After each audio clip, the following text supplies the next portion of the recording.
A day in my life as a mother of 3 living in Coron, Palawan. Hey guys, this is Anne's Video Channel.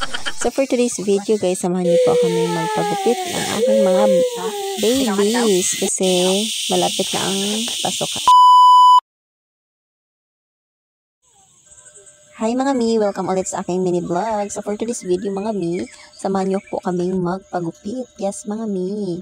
For today's video mga mi, pupunta po kami sa baba. Dito po kami sa baba ng bahay namin nagdaan kasi malinis lang naman, hindi siya karikutan. Kaya dito muna kami magdaan kasi malapit lang puntahan namin. Kasi doon na lang kami magpapagupit sa tito nila. Yes mga mi. Since na may resort naman siya mga mi, so nunid na kami magpunta sa barbershop kasi marunong naman din talaga yung tito nila na maggupit ng buhok. Hindi lang po sila yung ginugupitan niya, marami pa po siyang ginugupitan. Then mga mi, habang nasa daan po kami mga mi, kuha ko po yan kanina. Malinis naman yung daanan mga mi, hindi naman makatakot-takot, wala namang kabuuan. Yan. Malapit na po kami yan mga mi sa may sapa mga mi.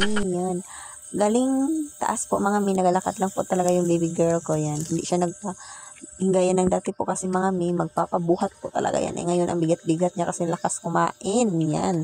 Kaya pinapalakad ko na lang siya, buti na lang, good mood. Kaya lakad siya galing sa taas, papunta sa baba. Ayan.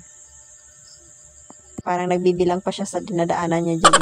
Kasi hindi niya alam kung paano dumaan. Pero nakakasurvive din siya. Yan yung daanan namin mga mi. Yan, nandito na po kami mga mi. While naghahintay po sa tito nila, yan, nagsimula na po ang pagupit sa dalawa. Yan. Una po si Joem, tas second is si AJ. Si AJ naman, grabing iyak. Ay, bandang natakot ako sa resort. Naigno.